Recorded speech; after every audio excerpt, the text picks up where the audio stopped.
changed. No. You kill your enemies, and then you make peace with what is left. It's no longer about nations, ideologies, or ethnicity.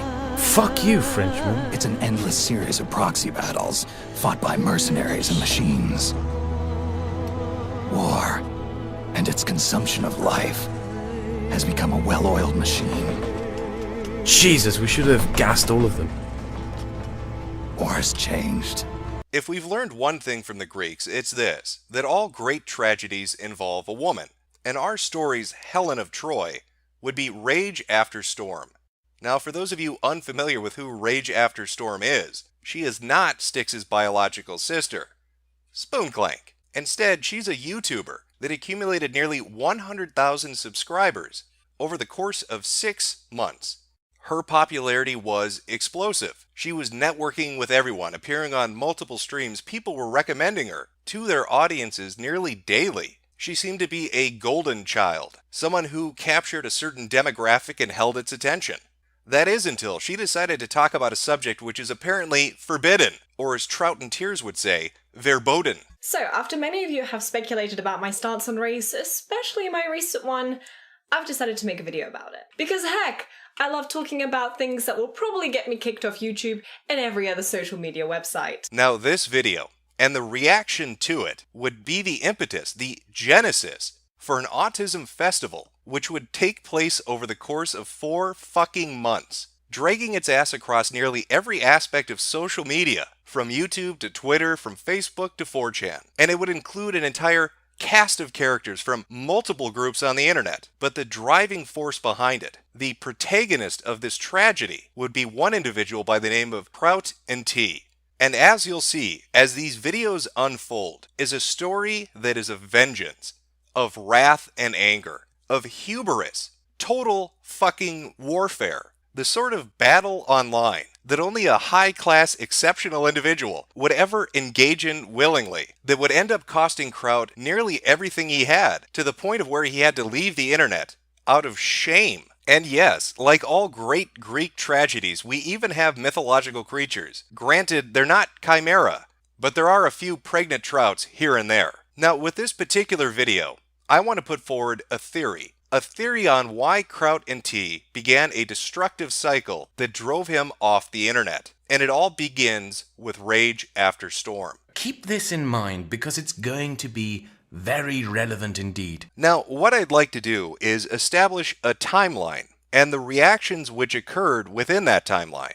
Rage's video, Race is Real, went up on June 24th. 4 days later, on Adam Worski's podcast number 55 on June 28th, Kraut and T, among others, discussed their reaction to the video. Welcome back to another Worski Live. I'm here with Chris Worski, what's up? and we have a full house today. We got Kraut and T, some black guy, Kasara, and Jeff Holiday. What's going on, everyone? Now, there are many golden moments that take place within this particular chat. Many of the guests take umbrage with what they see as dog whistling that Rage is signaling to real racists, to the neo-Nazis out there with this video that she is one of them. They don't like the sources which are discussed. It just looks like she's just repeating what the Daily Storm article says. She just read the article, said, okay, this sounds right. Apparently didn't put any effort into questioning any of it, and then said, okay, this is how it is. Fair enough. Maybe the Daily Stormer wasn't the way to go. Maybe she should have looked for information from other sources, like, say, a documentary. 按说是你们受欧洲国家管理这么长时间，应该是学到了很多先进的管理经验。哪有多少时间？没有多少时间了。我们炒那个要那个国经济啊，很炒。现在是50年了，第几50年那个？就是50年以前，你不是受他们50年以前什么都好啊。是啊，那个先进的影响，那个代代往传下来，越传越文明越发达了，怎么越来越倒退，越落后了？你看这么先进的铁路，我1930几年就电气化铁路，这是中国啥时候才有电气化铁路的？你看矿区那个铁路，电气化那个双轨铁路，因为架得多好。你看现在顶上那个什么，哎呀，千疮百孔啊，破烂不堪了。把原来留下的东西根本都没有更加的爱护保护去利用它，反而都遭到了毁灭性的重创，就成这样子的。Oh, that's that's a bit harsh. Race realism is actually really fucking pervasive. Stefan Molyneux fucking talks about this shit all the time, and he talks out of his fucking ass. I made 2 videos about race realism. These people fucking followed me for 6 months, making sock accounts just so they can get around me muting them, being like, "Why aren't you debating this?" There's no fucking debate. You To be honest, retards.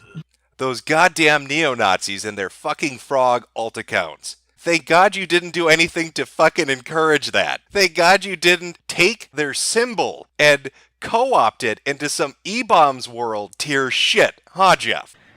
The whole point of Kekistan is taking back Pepe from you douche nozzles trying to, like, meme your way into some sort of interesting political position. Nobody cares. Nobody cares about you. Nobody ever fucking cared about you. You're cringy as fuck. The whole meme is just to take the piss out of you. Maybe you shouldn't be shooting shots across the bow if you don't want fire fucking returned. But nonetheless, on the stream, multiple things are brought up. They don't like her sources, they think it's dog whistling, they don't like her approach to the subject, and there's some definite hostility towards the alt-right, towards race realists, towards white nationalists, or anybody that really sees the issue differently than they perhaps see it. But the shit show proper didn't happen until the very next day, on June 29th, when Kraut and T tweeted this out, at Kipper Central. You might want to look into the views of one of your contributors, Rage After Storm. And almost immediately, the reaction is, seriously? Now, Rage had written for Kipper Central, which is a UKIP account. And here Kraut is, one day after discussing and mocking her video, writing to them to say that you need to look into your contributor, Rage After Storm. The reaction was not friendly, if you can put it that way. But there's another more interesting reaction that followed fairly quickly afterwards. This was at 9:31 a.m. on June 29th. At 12:05 p.m. on June 29th, a few hours later from when Kraut had messaged them, Kipper Central responds, "We can confirm we are looking into one of our writer's recent videos. No further comment will be made until we have reviewed the video." Now, the thing about Kipper Central is it's a relatively small account. Currently, it has 744 followers, and that's not a number that's drastically changed overnight. They didn't just lose 500,000. It's always been a small channel. So you can probably imagine their shock when they get this response to their announcement about a writer on their website. Great, it's Rage After Storm, and she appears to be a racist pig. Fill us in on what steps you take. Thank you. That's from Soledad O'Brien. Soledad O'Brien knows who Rage After Storm is. Soledad O'Brien is contacting a fucking Twitter account with 700 followers. And very shortly after that, on June 30th, the next day, Kipper Central releases this statement regarding Rage. We have decided to suspend one of our writers, Rage After Storm, following a series of tweets and the content of one of her YouTube videos. When Rage first started writing for us, she was very down to earth and agreed with many of our other writers on many things. However, very recently, she has changed her views and has become sympathetic to ideologies we cannot endorse or facilitate, unless she reforms her thinking. We will have no option but to remove Rage from Kipper Central entirely. We hope she takes this opportunity to change her ways and rethink whether this is the best direction for her. To be clear, we will not tolerate Rage's current views and standpoints, and people with these views are not welcome in Kipper Central. So within 1 week of her video, she has been disavowed from the UKIP organization which she was associated with. The reaction, the lashback that happened online following this was a bit extreme, but it really ramped up on July 24th when Rage After Storm deleted her YouTube account and her Twitter account, because it was around this time that people went back and saw what Kraut had written to Kipper Central and confronted him with it, stating that he had played a hand in basically driving Rage After Storm off of the internet. Kraut did not have the best of reactions to that apparent viewpoint. He saw it as an attack on him from the alt-right, from race realists, from white nationalists, from the very people he was mocking in the stream when he made fun of her video. One day after she had shut down her accounts, Kraut released this on his Twitter. I find it fucking hilarious that some of you compared the tweet I made to the letter writing campaign Thunderfoot had to endure. And the best about all of this? Wait for it. Wait for it. I actually contacted her employer, who told me in person that I am absolutely in no way responsible for her being fired, and making it absolutely clear that it was their decision, that many of their writers watch her videos as well, and that many more contacted them by means other than tweets. You, who manufactured outrage over this, are a bunch of pathetic, whimpering little shits. Do you really have so little to add to the conversation that you have to pretend that someone has no personal responsibility for her actions and pin it to someone who critiqued her views? Are your arguments so pathetically weak that you have to devolve into drama shit-flinging? You are a joke. A massive fucking joke. And yes, I'm looking at you there, Edgy Sphinx, Cedarwood, and Blondie. Especially Cedarwood and Edgy. You too? You, after complaining over moral grandstanding? Complaining that people opposed to you do too much drama and no substantive debate over issues? And what do you do about these complaints? You go looking for shit to fling like the little shit-flinging mental midget monkeys that you actually are. Pathetic. Tweets with screen caps to follow. Oh, but Kraut wasn't done there. Oh boy, it's almost like actions have fucking consequences. Actions have consequences, huh, Kraut? Actions have consequences. Really makes you... Oh, shit. My codec's going off. Who's that? Oh, it's Sour Snake. What's that, Snake? Actions have consequences. Okay, thanks, buddy. Thanks for checking in. The very next day, after all those Twitter spats, Kraut releases this video, Artificial Outrage. You can tell from the like-dislike ratio that things did not go smoothly.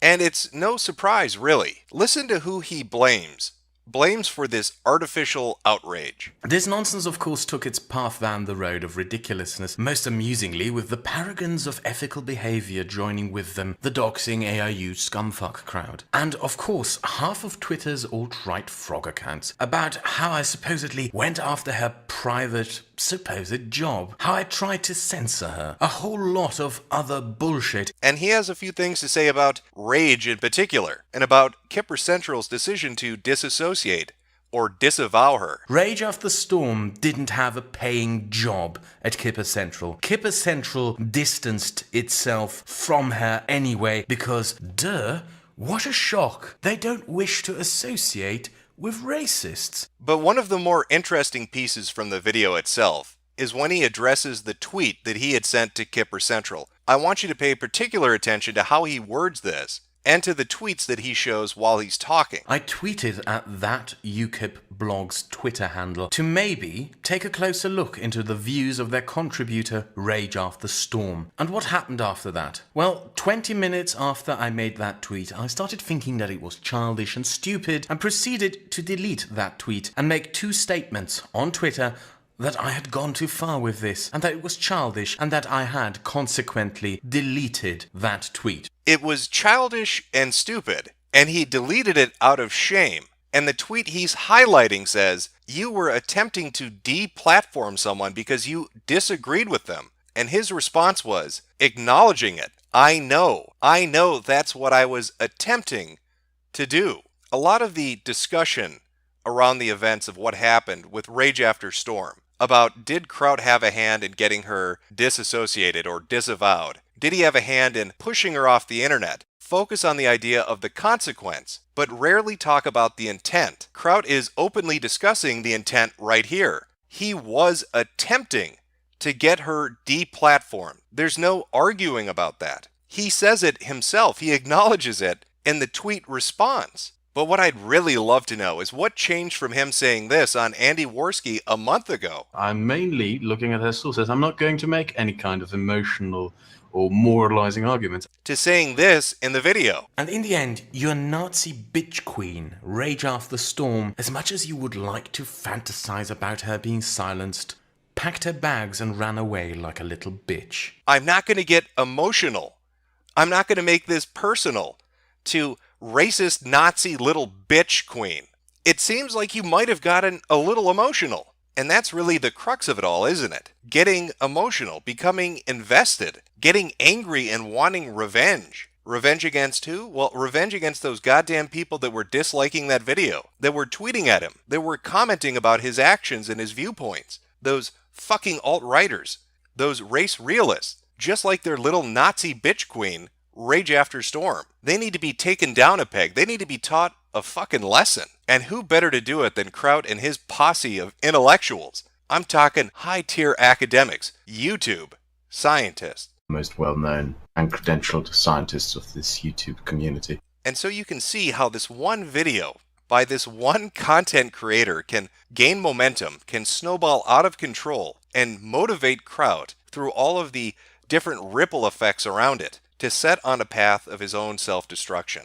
Everything he has done for the last 4 months is to get petty revenge at a perceived slight from a political group or those purporting to believe in a certain ideology. He was simply pissed off. And the things we'll be discussing in these videos, they're not just about past events. They pertain to things that are happening currently and are going to be happening in the future. You saw it yourself on the Andy Worski podcast. There were 2 people there that ended up in that Discord with Kraut. His 24-hour op Discord we'll be talking about next video. There was Kraut himself and Jeff Holiday.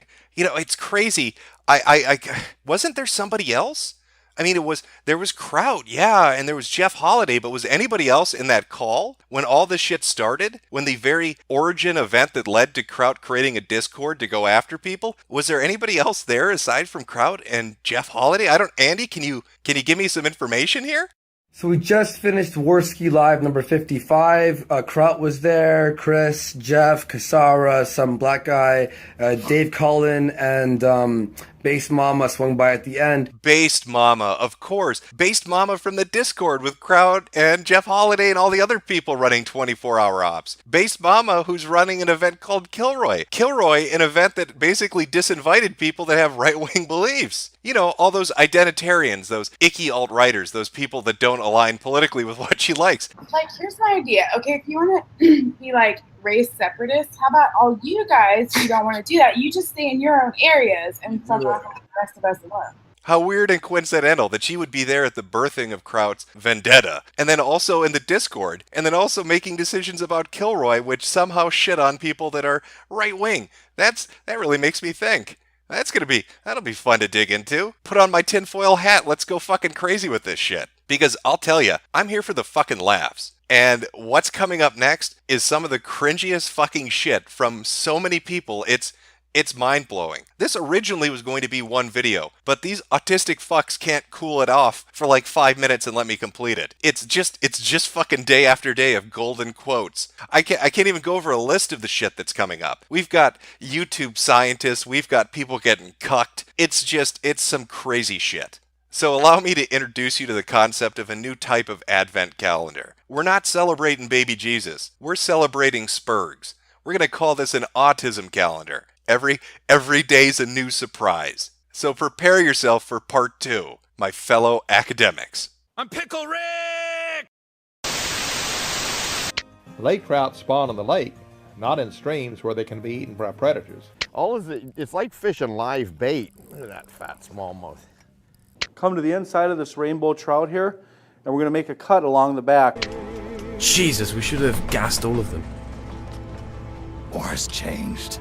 Previously on Mad Men. And in the end, your Nazi bitch queen, Rage After the Storm, as much as you would like to fantasize about her being silenced, packed her bags and ran away like a little bitch. Sounds a little bit emotionally invested. A little bit pissed off, but luckily it was just him. Nobody else took part in this. It was all just, wait a minute. It's because of the Rage After Storm thing. We made a video in response to us bullying Rage After Storm. And make no mistake, we bullied this shit after Rage After the Storm. We bullied her off social media. She took herself off that shit. We bullied the fuck out of her.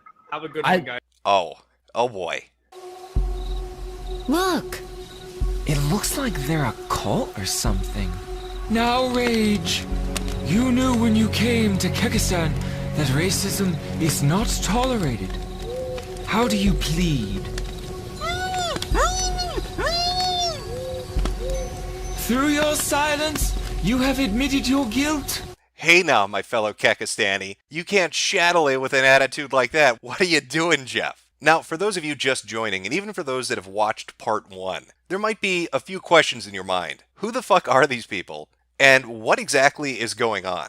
Well, it's my hope with this series of videos to try to sum it up as best I can. Now, part 1 was the motivation. You don't really need to know exactly who they are. You just need to know the underlying reason for what's about to happen. And if I were to sum that up as best I could, Kraut got angry at a girl on the internet and spent the next 6 months waging an online jihad against her. How highly academic of him. Now with part 2, I'm going to start to clear some things up. Kraut is a YouTuber that likes to make typically anti-SJW videos. Rage After Storm happened to take a different approach. He was more right-wing than he was. They had a disagreement over race realism, and he lit her up on a live stream. The very next day, he tweeted at a place she wrote for. 3 weeks after that, she left the internet, and people brought up the fact that he was attempting to basically deplatform her. This ended up enraging Kraut. He became bitter and pissed off at the people that kept bringing this up, and he began to see Rage After Storm and those that associate with her political ideology, or even those that were sympathetic to her, as an enemy that needed to be destroyed. So how did our little German general decide to go about this? Well, our Kraut, he's a strong swimmer. He's going to go right up that fucking stream. He doesn't care. He's going to read all those books. 800-page books? Hand them over. I'm going to learn everything I can. I'm even going to work with academics. Highly intelligent, intellectual YouTubers. Most well-known and credentialed scientists of this YouTube community. And we're going to kick the alt-right's ass. So Kraut dedicates nearly a month of his time to honing his skill. He's studying biology. Genetic and No, we have fucking not. We have not done a knockout study on nigger dick size. We have done a knockout study. No! He's preparing himself for the final showdown. He's going to release a video that's going to make the alt-right beg for mercy. All those filthy race realists are going to go crying home to mama because Kraut is here to drop some knowledge bombs on their ass. Dude, just talk to my fucking scientist. Or at least that's what he had hoped was going to happen, which turned out to be the opposite of reality. His very first video wasn't too well received, and almost immediately people began to reply to it. They were looking at some of the finer details of the argument that he presented. One man in particular seemed to catch Kraut's ire. The K-type sexual reproduction strategy is distinctively mammalian. No, the K-type reproduction strategy is not distinctively mammalian. There are plants, Kraut, that are K-type. What the fuck are you talking about? The male does not remain with the female. The pregnancy is very short with the female.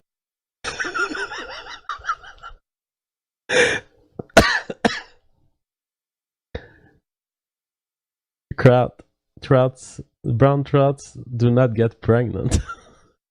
Did you just say the pregnancy is very short?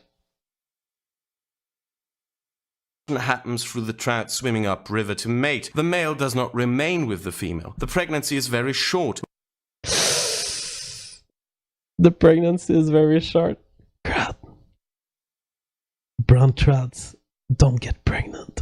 Along with the Frenchman, there were others that made videos that pissed Kraut off. This didn't deter him. Remember, he's on a holy crusade to teach these people a lesson. So he decided he wasn't going to just double down. He wasn't going to triple down. He was quadrupling down on the autism by creating an honest-to-God, literal internet war room to wage jihad against people that were laughing at him. He was already angry enough about Rage After Storm. He was angry enough about the backlash he got from it. But now he's got a fucking Frenchman asking him where the pregnant trout are. He couldn't handle that shit. He couldn't stand being mocked. And so he sets about creating the Academy of Discord. And as you can see, its ranks are filled with only the finest of individuals. Look at these accredited YouTube scientists. Do you see the parentheses? Can you handle that high-level intellect? Oh God, I'm gonna need to huff a few here just to be able to stand shoulder to shoulder with these giants. Oh, fuck yes. Oh, breathe deeply. They're YouTube scientists. So what subjects of study was this Harvard of the internet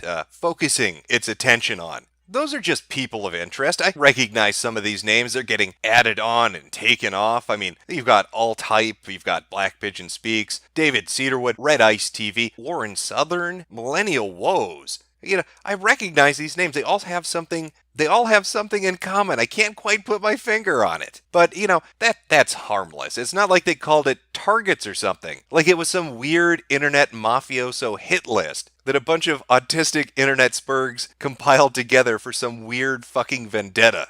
Oh wait, they totally did that. From Waz Lee. Hey dude, could you rename the targets section of the Discord to something like people of interest or something? If this group leaks, which it will because they always do, that's a little bit of irony. Having a section labeled targets isn't a good look. Kraut. Okay. Hey bro, I was just wondering, could we possibly rename that list you made from people we want to fucking murder and burn their bodies to like fluffy bunnies or something? I'm just worried if somebody sees that, they're gonna think we're fucking insane. That's some incredible OPSEC in this internet war room. Really locking shit down tight, Kraut. Really keeping a fucking leash on things, aren't you, buddy? This is about as well done as your biology video. Okay, I hear you saying. So you've got a Discord full of potentially unstable academic intellectuals and YouTubers with a real fucking hit list for a vendetta. What's the German mafia here gonna do with it? Well, the descent into complete LARPing madness really takes place almost side by side with each video that's released after the first one. You'll see by the ratings that not only do the likes start to decrease, the dislikes overtake them, meaning even Kraut's own audience, which was initially on his side, grew so bored with this shit, they just didn't want to watch it anymore. But I'm sure that negative reaction didn't adversely affect these mentally unstable individuals. They can't go too magic missile with this LARPing shit, right? It's not like they created operations like it was World War II or something. Oh, never mind. Yeah, they actually did that. Let's look at some of the 24-hour ops the Brain Trust here came up with. One of the intellectual elites, a chemist by the name of Zabby, came up with Operation Red Mackerel. Goal: to feed the opposition false or useless information of the movements or acts of the Allied forces to gain the trust of the opposition and thereby cause information havoc and distress. Execution: the construction of a shadow server where archived or staged conversations and information will be posted. A SOC account controlled by the Allied forces will collect evidence on the shadow server and approach the opposition, setting off stage 3. Ending in the desired effect: total control of oppositional informational networks. Stage 1. The construction of a shadow server. Over 2 weeks of staged conversations prior to the next media launch. Stage 2. The collection of evidence to be reviewed by proper channels and greenlit for dispersion. Stage 3. The approach of the opposition by insider forces, trying to feed useless information that was cleared in Stage 2, gaining trust. Stage 4. Feeding false information to cause minor disturbances, using false information that is too good not to be used, and observing the effect on the opposition media. When cleared by proper channels, advance to Stage 5. Stage 5. Feeding information of a high-risk nature, false doxes of Allied forces, false nudes, etc. Desired effect: full control of trusted opposition informational networks. Effective use of counter-espionage tactics to puppet opposition forces. The oppositional informational networks. It's a French guy that streams on YouTube and laughs at people talking about pregnant trouts is being treated like he's the fucking Axis powers in World War II. But how deep does this autism go? How committed to this are they? We'll have Kraut explain it. Proposal 1. I am a dissident scientist and would like a conversation. Proposal 2. Set up fake alt-right YouTube channels and have it slam me. Proposal 3. I am a biology student. Proposal 4. I am a biochemist student. This is so fucking retarded. Kraut, what the fuck are you doing? I don't even know if I can read this without a DeviantArt symbol in the background. This is some will you RP with me :3 shit. Young woman. Mid-20s. Specializing right now in biochemistry at the University of Southampton. Name: Tilly Law. December 30th, 1989 is her birthday. Born in Guildford. Hasn't been there since childhood. Parents live in Wickham. Wickham Church of England Primary School. Studying biology for 3 years since 2015. Lab assistant from 2010 to 2014. Student travels from 2014 to 2015. Backpacked around the UK. Gotta throw some small details in there. You know, in case that ever comes up in conversation. Hello? Hello, Access Forces? I'm a biochemist student named Tilly Law, and I'm defecting from the Allied Forces. You can trust me. I backpacked around the UK. You know, now might be as good a time as any just to take a step back and really think about what you're looking at. Look at the reaction they have to somebody laughing at their stupidity or having a different opinion. Look at the detail. They're running operations. Who LARPs like this and doesn't drink bleach immediately afterwards? But if that wasn't autistic enough, they have to take the puppeteering to the next level. Let me introduce you to the convoluted plan. Operation Mincemeat. Now this is some wild shit. Their plan, if I were to sum it up, reading this just ridiculous fucking document, is to leak the idea that Thunderfoot or Sargon are going to make videos. That is the information. They're going to accidentally release this information. And then from there, essentially what they want to have happen is the alt-right reacts and gets angry for some reason. And because the alt-right gets angry, now Thunderfoot and Sargon actually end up making the video. You know, Thunderfoot put up a video talking about being invited into this Discord. He wanted me to install Discord on my computer, which I'd never heard of before, and it's some sort of group chat type thing, which was getting into quite a bit of an ask at that point, because, you know, now I actually had to do something. Anyway, so I installed Discord on my computer, and it promptly crashed my computer, which means that maybe the only message I've ever sent on Discord is it working yet?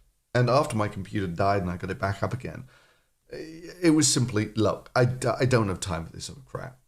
It's probably a really fucking good idea that you didn't stick around. Because they don't give a shit about you, Thunderfoot. They don't care that you're a scientist. They don't care that you actually do shit in real life. You weren't Thunderfoot the scientist to them. You were Thunderfoot the cudgel. They wanted to use you. They thought they were so fucking smart and you were so goddamn stupid that they could puppeteer you into doing what they wanted. They were going to use your subscriber number to their benefit. They didn't give two fucks about what you thought. That's what Operation Mincemeat is. Are you starting to get a handle on the wild shit going on in this Discord?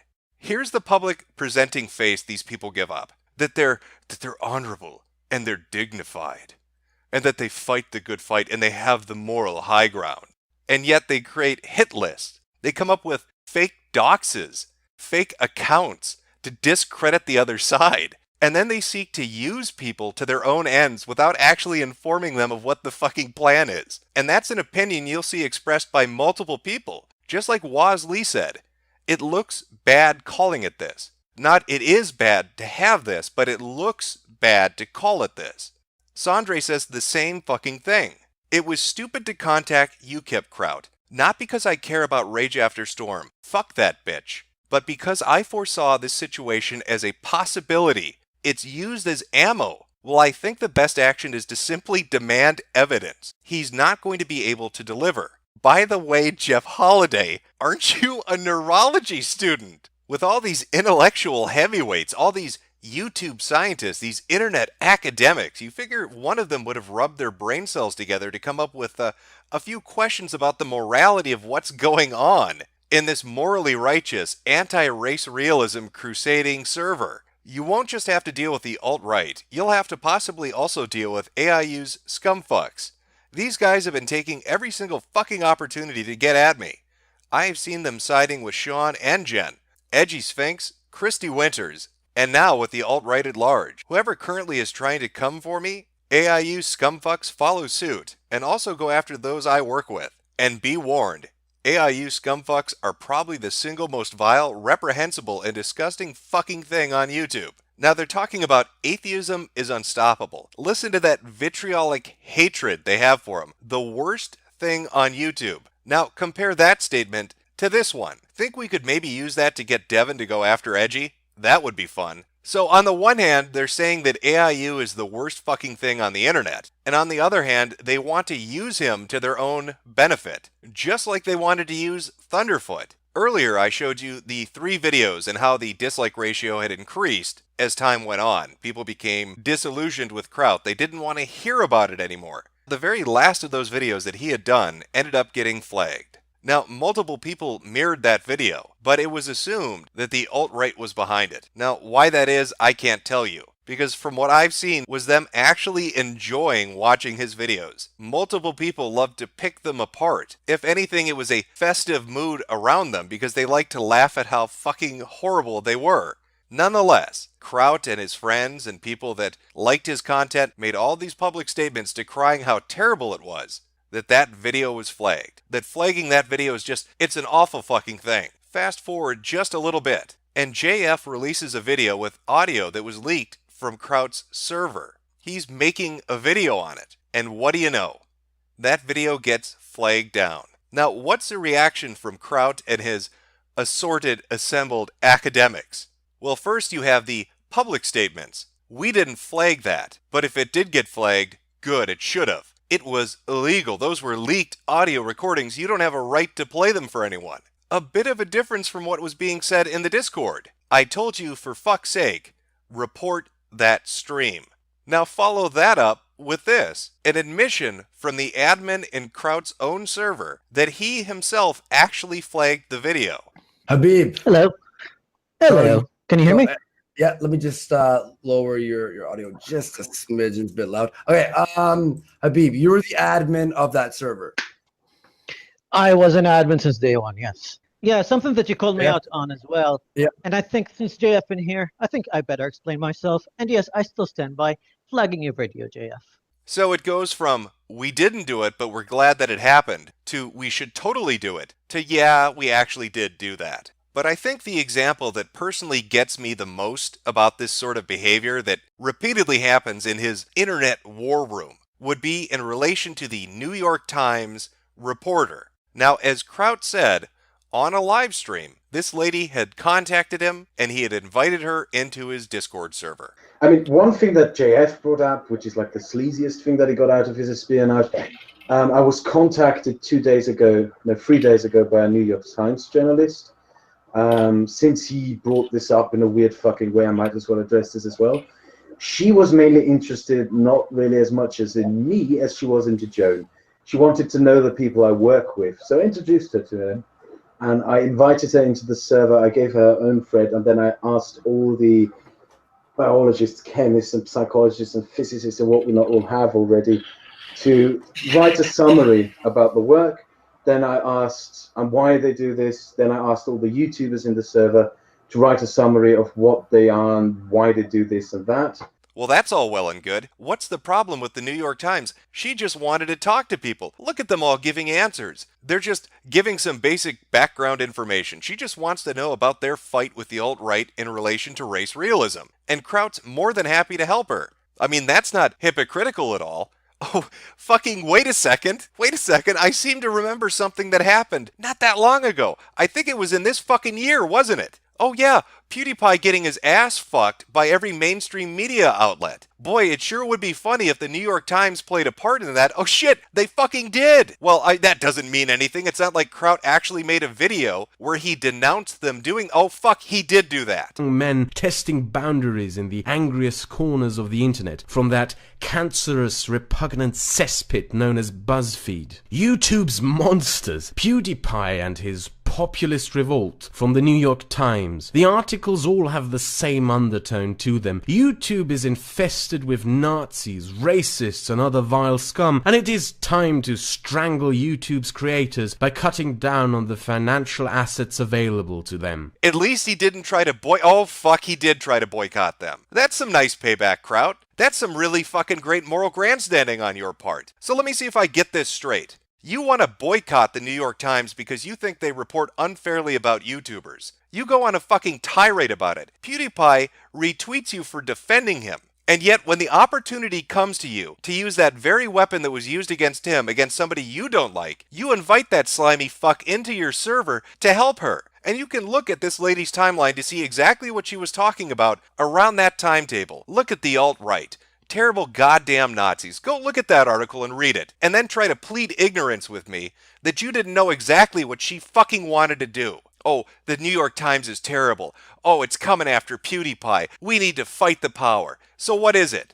Do you really have that opinion, Kraut, or did you just want to suck his dick to get some fucking subs out of it? Listen to your ass talking to Naked Ape about how you responded to a Vice News reporter in relation to all of this. Hello, Mr. Colwyn. No, I am not with the alt-right, and I have spoken out against the alt-right. I've decided to come in support of PewDiePie together with the overwhelming majority of the YouTube community because he has been a victim of an injustice. He has been slandered and his reputation dragged through the mud by a big media outlet on the basis of a lie. The actions by the Wall Street Journal have been slanderous and flat out wrong, and anyone with a basic understanding of ethics should be able to see this for what it is. I also believe that if this course of sleazy actions is allowed to continue unchallenged, it will result in the purge of YouTube by a new media platform, by an old, outdated media, namely the print media. What was done to PewDiePie could have just as well been done to everyone on this platform, and will probably be done to everyone on this platform if the Wall Street Journal is allowed to get away with this. Oh, we YouTubers are getting branded. We're getting fucked over. It's terrible what the mainstream media is doing. They're not giving us a fair shake. Here, let me let the fucking New York Times reporter from the same outlet that did this shit to somebody I defended into my Discord server to do it to somebody else. Get fucked. What are you doing? What is this autistic shit? Okay, need to calm down a little bit. Getting a little bit heated. When you're knee-deep in digging through this shit, it's hard not to come away with a bit of a stink. And the spurgery, it's been going for a week now. And it's multiplying and expanding. It's like a fucking forest fire on the internet. It won't stop. And there's so much of it, and I can't keep track of it all. We haven't even scratched the surface of it all yet. There's so much.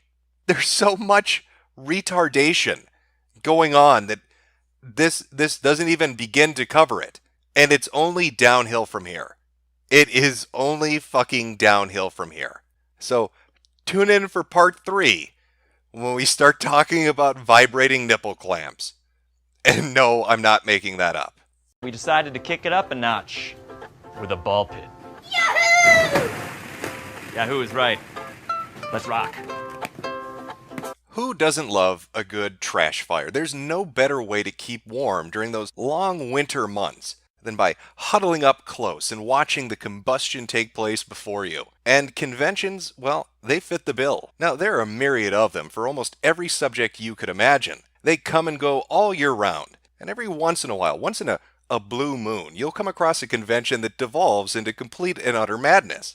And that insanity could include a whole host of things, from furries throwing shit-filled nappies onto people's Subarus, to fat tumblerettes swimming in piss-filled ball pits. But it takes a special kind of retard, I'm talking special ed levels of stupid, to fuck a convention up before it even begins. Typically, the convention actually has to happen first before it can devolve into a shit show. But that's not the case with Kilroy. The free speech event, everybody's been talking about it. All your favorite YouTubers are going to be there. It sounds like a fantastic idea, and for a while it was a fantastic idea. Until the realization of what it was and what it would become started to fully hit people. The first cracks in the facade came from Tim Pool when on December 11th he tweeted this out to his followers. For those attending Kilroy in Phoenix this April, I am pulling out and will not be speaking any longer. Apologies to those looking to see me there. And he quickly followed this up with a little bit more of an explanation. They asked for a 16-month non-compete and a 3-year NDA. They were willing to negotiate on the non-compete, but not the non-disclosure agreement. They cited safety reasons for the 3-year NDA. Strange thing to ask, and I can't trust the reasoning for such an agreement. Now, Tim elaborated even more on this in a video he put up for the people that were coming to see him. I was asked to sign a 16-month non-compete agreement and a 3-year non-disclosure agreement in order to participate in this event. I find those contracts very strange.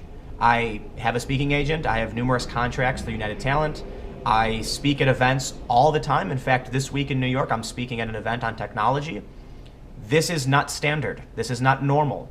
And I was not given an adequate reason as to why any of these provisions, any of these agreements were asked to be signed. And Tim wasn't alone. Other people that were scheduled to speak said they had issues with the non-disclosure agreement as well. Thing's a farce. I mean, the majority of the headliners there, actually all of them have spoken in various locations before. Never in my life, I mean, I've been given contracts, but I've never been given an NDA non-compete that spans several years to a 100-mile radius. I mean, that's cuckoo banana cakes. Now, the big motivator for Tim as to why he put the tweets up and the video up was to explain to the people that might have pre-purchased tickets or donated money to come see him. He wanted to explain to them why he wasn't going to be there. People donated and were expecting to see me there. I'm obligated to inform them I will not be. People asked why I wasn't going, and I told them. I've kept a lot private here, but I'm willing to publish everything if people are not satisfied. Well, as it turns out, not everybody was completely satisfied.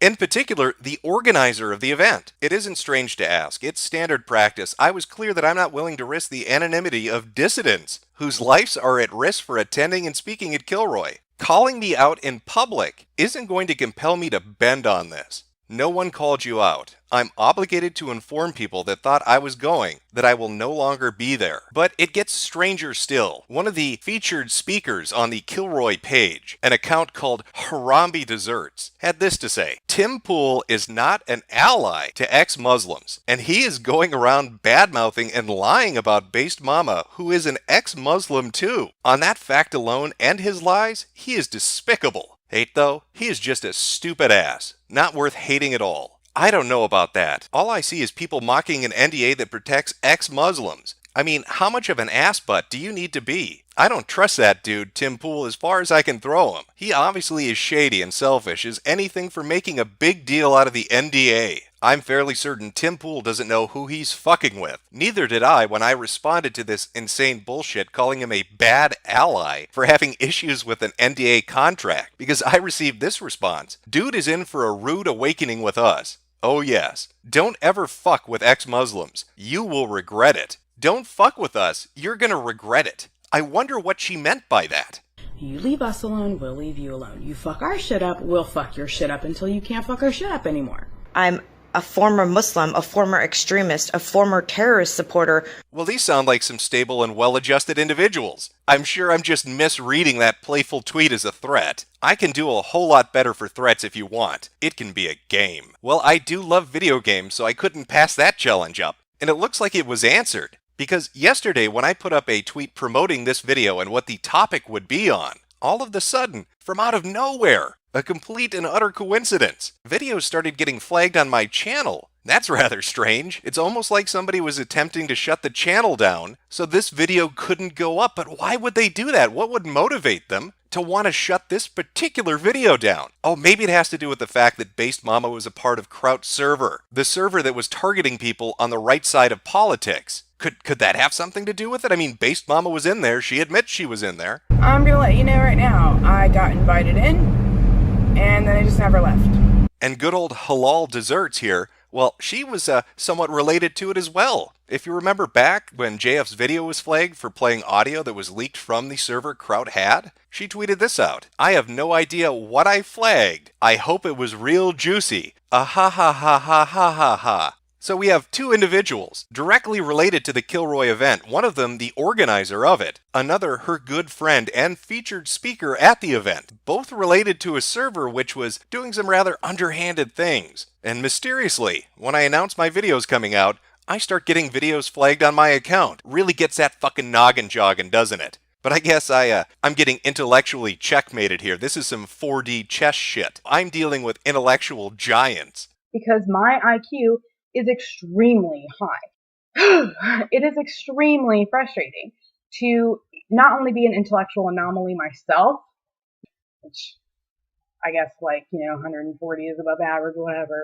Most well-known and credentialed scientists of this YouTube community. But apparently that enormous IQ, it just wasn't enough. People began to either pull out or they were pushed out of the event. The list is so goddamn long that you'd have a better chance naming the people that are still coming rather than the ones that dropped out. Tim Pool, Dave Cullen, Faith Goldie, James Alsep, Andrew Torba, Brittany Pettibone, Millennial Woes, Nick Monroe, Andy Worski, and Chris. Peter Sweden baked Alaska, Lauren Southern. The names go on and on and on. But that's just petty ego. I mean, that's what Mundane Matt told me. These people are just too full of themselves. That's the issue. And then, of course, Sargon dropped out. I haven't been following the recent drama with Kilroy too closely, but I'm going to pull out of it anyway. It seems to be mismanaged. I put $250 into it, but I don't expect to get that back. Fucking Sargon of Akkad with his goddamn ego issues, huh, Matt? Oh, I'm sorry, what's that? Did you change your position all of a sudden? Matt, is Sargon being a drama whore for pulling out since you said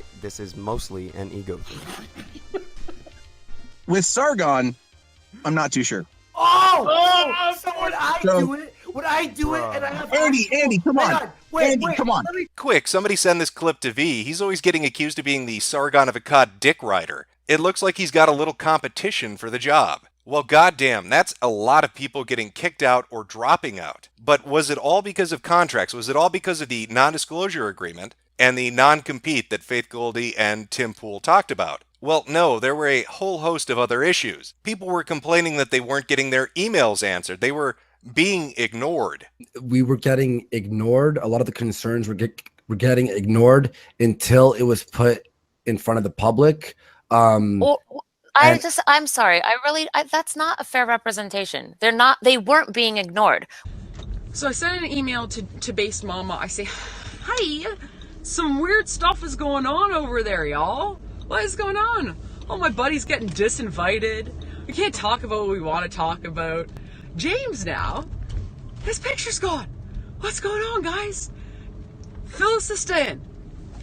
And I get a response email that is completely blank from Base Mama's account. So what does that tell me? And I responded back to her. I said, hi, it's just so you know, I got a blank email. Don't know if you intended to write something in it. But indeed, nothing showed up. But that can't be correct, because as you can hear from Sister Danger and Based Mama, the two people that are working on the event, they never forget to respond to an email. They're professionals. And I'm like, dude, I understand.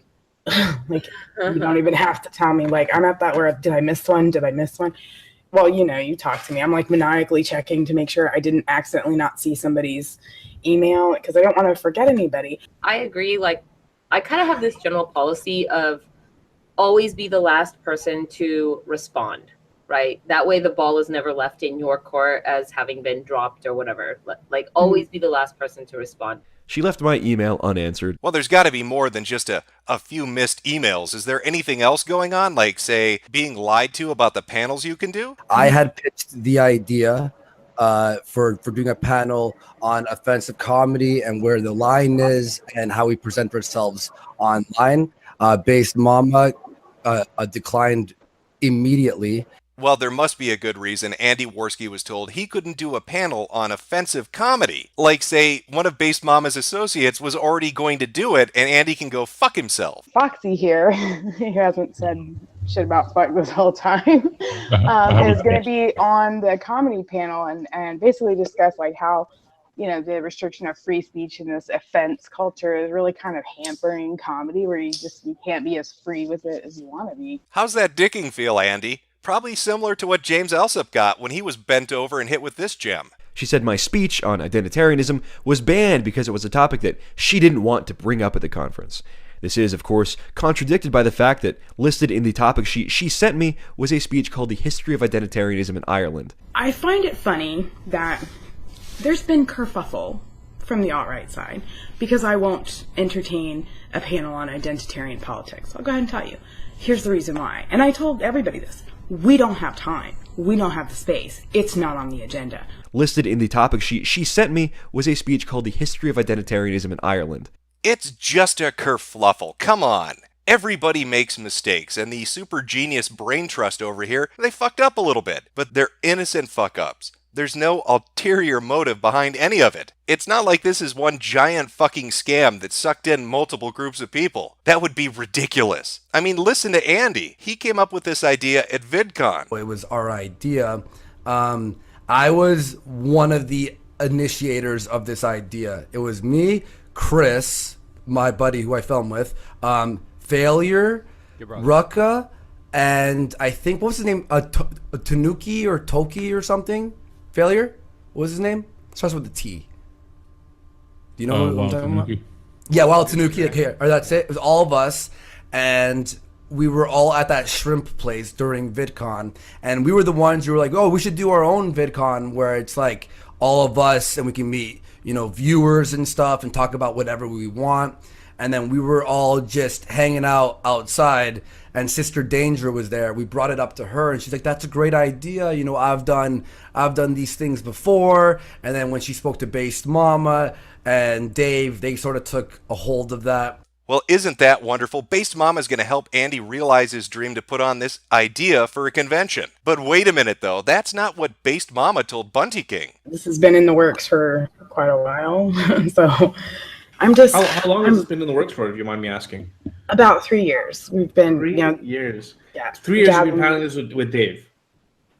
No, I was planning it with Kevin. That's really strange. When I Google VidCon, it shows me that it ran from the 21st to the 25th, and the social media accounts for the Kilroy event went up after VidCon, which would seem to substantiate what Andy Worski is saying. Yet there's Based Mama telling Bunty King this is something she's been working on for 3 years. Well, that's a bit of an inconsistency. I mean, all she wants to do is help establish this event. Oh, wait, did I say event? I meant business. Most NDAs are indefinite, so I put a 3-year limit on it because I'm like, well, that's plenty of time to establish our business model and streamline the process so other people can take Kilroy to their cities, and do their thing, and we can help them out with getting contracts and contracting with vendors and venues and doing all this shit. I was like, yeah, that's cool. We had a fucking plan. It wasn't like we just pulled this shit out of our asses. Yeah, let's franchise that fucker out. Hey, let's take it even further. How about some trademarks and copyrights? What we could do is trademark our brand for Kilroy was here. Hell, even throw in a few employment NDAs and non-disclosure agreements. These contracts are the same as going to employment. Not the same. I'm sorry. I'm going to really take that back because I already got raked over the coal. That sounds like a recipe for success, but definitely not what Andy Worski and a whole host of other people signing up for this particular event thought when they signed up for it. Oh, God, I'm getting so sleepy here. I'm just going to stop thinking about it. I don't want my ego to get in the way. Hey, guys, let's go take a nap. Anybody else getting tired? I mean, all that matters at the end of the day is that business loan gets taken care of. So when I go into these places 6 months ago, trying to secure spots, they're like, we want a deposit now. So I took out a loan to put down the deposits. So wow. I'm into this shit for $30,000 already. Oh, wow. I didn't know that. I don't think anybody knew that. I must have misheard her. I could have sworn she just said that she took those loans out 6 months ago, which would have been in June, right after VidCon. No, clearly she meant 3 years ago. Fuck you, Andy Worski. You don't know what you're talking about. I know that look you're giving me. Take the fucking tinfoil hat off. These are all just amazing coincidences. You fucking conspiracy theorists with your crazy shit. I mean, sure, you could look at the timetable and draw some conclusions about what's really going on here and all the lies that we've heard. Or all those other lies. Oh, did I mention all the other lies? Like the lies they told Tim Pool about the contract he was signing? And as I responded to their email, I told them it was insulting. To which they responded with an appeal to popularity. Everyone has signed this before you. That's a lie. A lot of the speakers didn't even know this agreement existed. No, they certainly did not sign this before me. Or the whole thing about having to remove people because there just wasn't enough room. I'm sorry, Baked Alaska. We need to trim the fat a little bit. It's too popping off in here for you to stick around. We got too many speakers showing up. And we still have approximately a week's worth of guests that we're going to continue to roll out. And we're still signing people, okay? Then we immediately took Baked Alaska off the website because we were already overbooked, okay? You are saying tomorrow you have a guest announcement. Yet when Baked Alaska, you said that there was a scheduling conflict. Yeah, you guys are overbooked. Already full. And now you're still adding people to the roster when you already told people that you were overbooked. No. That's not a good look. That was a lie that was caught in the very same fucking stream later on. And in other streams too. I'm sure he'll put together an email for you. Are all the panels already scheduled out with all the people that are coming, or? No, we intentionally left a good chunk open. It's so weird. It feels like everything about this event might be completely fucking fake. And it only gets worse if you look at the timetable. When Dave Cullen put up the initial fundraising video for the Kilroy event on November 16, it only took a matter of 3 weeks for them to hit the official goal of $85,000. That's fucking impressive. That is a lot of money. December 6th, we've raised all the money we need. And that's just the amount listed up on the website. We're not even talking about PayPal here. You can pledge anonymously without buying a ticket. You can give any amount that you want. It's not a big deal. Like, I gotta tell you, I appreciate everybody who's buying tickets, but I appreciate more people who can't be there that are still supporting it.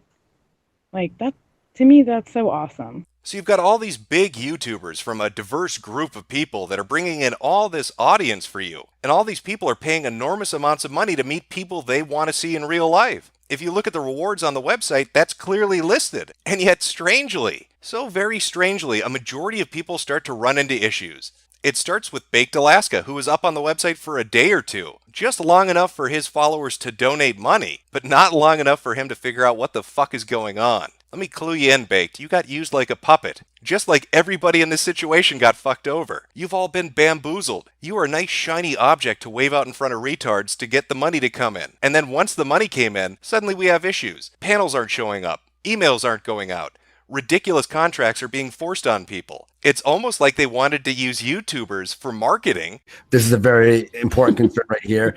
Is a lot of the donations were made under the promise that under the promises that certain guests would be appearing, and you put the guest list up there, and people saw who was on that list and donated to see certain people. And then as people start pulling out, and as all these complications are happening, doesn't it seem like the donations and the event itself was made under a false promotion? I wanted to put people up for the crowdfunder that people kind of knew, like they could see them and knew who they were, just as part of the marketing. And then I didn't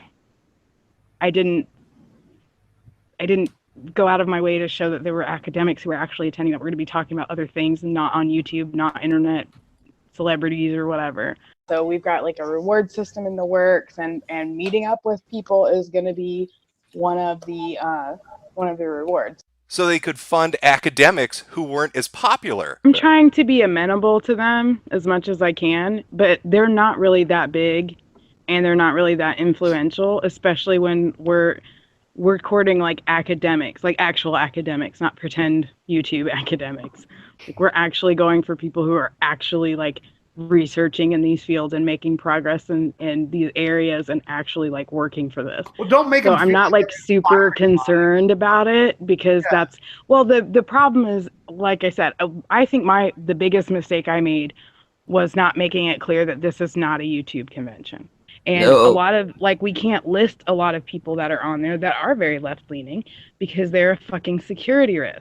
That's why I open called. I didn't want just people who are YouTube famous, internet famous. That doesn't mean anything. Well, the only thing that could make this shit show worse if there was a political angle on it. I mean, we fucked over YouTubers and bilked their audience for money. But could we fuck over political opponents just for the fun of it? Well, I think we could if we follow a few steps. Now, if you remember Kraut server with all his magnificent 24-hour ops like Purple Starfish or whatever the fuck he called this dumb shit, Based Mama was in there. She was right in that fucking server, and in that server, there was a hit list. And surprisingly, a good amount of the people on that hit list were signed up to show up at the event. People like James Alsip, Baked Alaska, Lauren Southern. These people and their audiences donated money or bought tickets. They were used to help promote this. I wonder if she has any political opinions on these people. Okay, first of all, there's about 70% of the people on there that I don't politically align with, and there's a couple of them, I won't name names, that I actually do not like as a person. I think it'll be great to kind of bring social justice back to where it's supposed to fucking be. Yeah, I agree. Girl power. Let's bring social justice back to where it needs to be. Fuck those white nationalists. But don't fuck their money. We need their money. We have a $30,000 business loan to pay off and trademarks to apply for. Well, Jim, that doesn't prove any malice on her part. Well, as she said, she is Kilroy. Because at the end of the day, Kilroy is just me. And the Kilroy social media page that's up only has like 130 tweets. So it's really weird then, isn't it, that a social media account used to promote a free speech event would be retweeting Kraut and T advertising his dirty trick server. If she's calling the shots, and this is her event, and her event is officially promoting him by retweeting him on their official fucking account, raises a few questions, doesn't it? It's a twofer, really.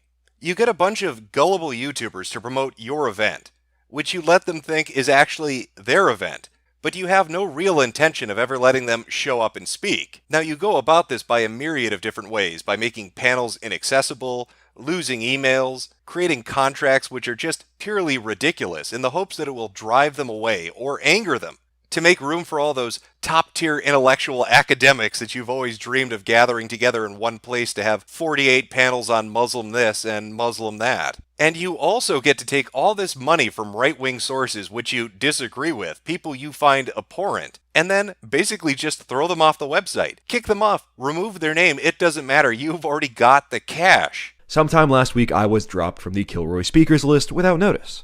That's how you know you're dealing with true professionals. Seems pretty cut and dry to me. For that 3-week period of fundraising, there weren't contracts sent out. There weren't NDAs discussed. Everybody seemed to be taken by surprise at the very end, after the money was gathered. Then, once the money was in that bank account, suddenly we have issues. Suddenly we need to clear some room, make some space for the important people, not you fucking YouTubers. You don't matter. But hey, you've still got things to look forward to at Kilroy. I mean, sure, Sargon's not going to be in the ball pit. That's a bit disheartening. I think we all really wanted to see him just swimming around in his natural environment, but sadly that's just not going to happen. But at least he can show up for the fights. The good old fisticuffs. I'm talking Jeff Holiday throwing down with Coach Red Pill. Can you just not be a pussy about it? You know something? I'm going to go to the Kilroy event. Okay, good. Come to the Kilroy event. I'm going to go to the Kilroy event, and I'm going to look you up. When you find me at Kilroy, that you were just saying, Coach, that you're going to come find me at Kilroy, what are you going to do when you find me? You're going to give me a big old sloppy kiss? You'd love that, wouldn't you? Oh, yeah. I love older men. So what are you going to do? You saying you're going to come and you're going to find me at Kilroy. What are you going to do? We're going to have a chat? You're going to buy me a burger? You'll be talking, but I won't be talking much, probably. Okay. So you're gonna patiently sit there and you're going to listen and absorb everything that I have to say, and that'd be great. Cool. Sounds good. Is that it? That all you're going to do when you come to Kilroy, man? Or Johnny Fox taking on Mundane Matt. Here's the thing. Here's the thing. Johnny, you want to have this conversation in person, dude? I'm all for it. Get your ass to Phoenix in fucking April. For whether you're going to Kilroy 1 or Kilroy 2, whatever Andy's making. Why don't you come on out? Why don't you come on out? Come on out. Well, I'm come on out, sir. That's my suggestion. Come on out. Come on out. Come on, let's have a conversation. Come on, get on that plane, Johnny. Get on that Iron Horse. Get your ass out to Phoenix. Come on. That sounds like some good old fun. Who doesn't want to watch people beat the shit out of each other? This sounds like a fantastic event. And hopefully, Kilroy's a great success for them because they're going to need the money, with breaking the law and all. Oh, did I forget to mention that part? You know that 3-week crowdfunder they had where they had a ton of people's names up, raising money to show up at the event, and how they sent contracts out after that, after December 6th, after the money had been raised? Turns out that might have been completely fucking illegal. Don't take my word for it. Ask Based Mama. But then I got a second problem, which I found out the other day, is I can't advertise people that I don't have signed on to speak. Yeah. Because that would be violating false advertising laws in Arizona. So if I'm understanding this right, she's basically admitting that she illicitly raised $85,000. Brilliant. That is 140 IQ, ladies and gentlemen. Because my IQ is extremely high. It is extremely frustrating to not only be an intellectual anomaly myself, which I guess 140 is above average,